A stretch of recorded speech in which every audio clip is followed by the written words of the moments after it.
শিৱসাগৰ কলেজক বিশ্ববিদ্যালয়লৈ উন্নীত কৰা হৈছে এই সন্দৰ্ভত জাৰি ৰাজপত্ৰ অধিসূচনা বিশ্ববিদ্যালয়লৈ উন্নীতকৰণক লৈ শিৱসাগৰত উৎসাহ পৰিলক্ষিত হৈছে এতিয়াৰ পৰা শিৱসাগৰ মহাবিদ্যালয় পৰিচিত হ'ব শিৱসাগৰ বিশ্ববিদ্যালয় হিচাপে এই সন্দৰ্ভত ইতিমধ্যে জাৰি কৰা হৈছে ৰাজপত্ৰ অধিসূচনা বিশ্ববিদ্যালয়লৈ শিৱসাগৰ মহাবিদ্যালয়ক উন্নীত কৰাত শিৱসাগৰত উৎসাহৰ ঢল পৰিলক্ষিত হৈছে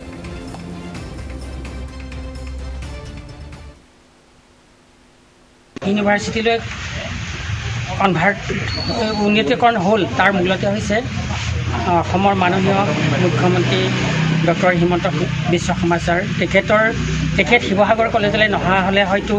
আমি শিৱসাগৰ কলেজে ইমান আশা কৰিব নোৱাৰিলোহেঁতেন শিৱসাগৰ কলেজৰ পটেঞ্চিয়েলিটি শিৱসাগৰ কলেজৰ যিখিনি এখন ইউনিভাৰ্চিটিৰ কাৰণে থাকিবলগীয়া সকলোখিনি গুণ শিৱসাগৰ কলেজত আছিল আচলতে শিৱসাগৰ কলেজে বহুদিনৰ আগতেই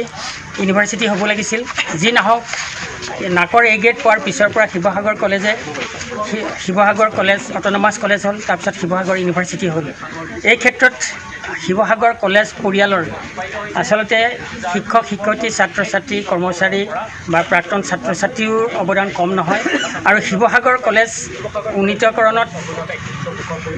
অসম চৰকাৰে যি সদিচ্ছা দেখুৱালে সেই সদিচ্ছাক আচলতে আমি সঁচাকৈ শলাগিব লাগিব আৰু আমি অসম চৰকাৰৰ ওচৰত কৃতজ্ঞ শিৱসাগৰ পৰিয়াল আৰু আজিয়েই নহয় আমি সদায় শিৱসাগৰ কলেজ পৰিয়ালে অসম চৰকাৰৰ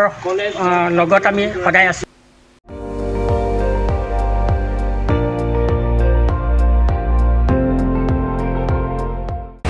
আপুনি চাই আছে ND24 সৰ্বশ্ৰেষ্ঠ নহয় সৰ্বোত্তমৰ দৌৰা